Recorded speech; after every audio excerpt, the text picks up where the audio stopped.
Salutare motocicliști, am tot primit de la voi întrebarea ce condiții trebuie să îndeplinesc pentru a face un credit prin TBI. La TBI sunt două mari condiții de îndeplinit. Prima e să aveți minim 3 luni vechime la locul de muncă, să lucrați cu contract, să aveți carte de muncă, da? Deci nu la negru, că am primit și cereri de credite de la cei care nu au contract de muncă, deci nu se poate fără contract de muncă. Deci trebuie să aveți minim 3 luni vechime și să nu fiți în birou de credite, adică să fi avut alte credite neachitate la timp, cu mare întârzieri sau neachitate deloc. Da? Astea sunt cele două condiții principale.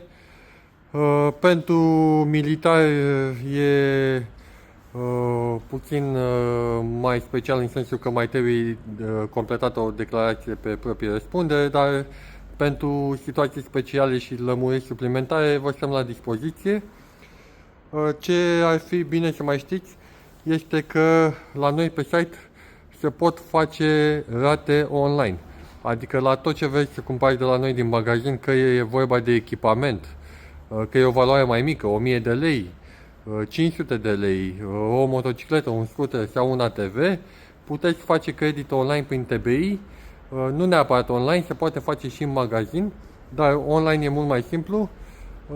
Adăugați produsele în coș pe site, pe pagina de comandă, la sfârșit, la metode de plată alegeți plata prin TBI Bank, completați formularul de acolo, creditul se aprobă în câteva ore. Dacă introduceți toate datele la timp și oferiți toate informațiile necesare, în 2-3 ore se aprobă creditul.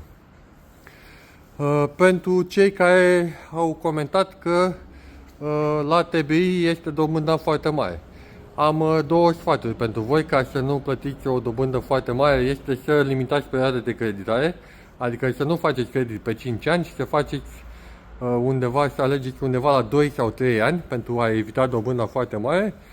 Iar a doua șmecherie este, dacă se poate, să plătiți un mic avans. Un mic avans și o perioadă de creditare mai scurtă vă asigură o dobândă rezonabilă, da? Dacă vă întindeți pe 5 ani, asta este, plătiți mai multă dobândă. Dacă aveți alte întrebări, vă stăm la dispoziție. Salut!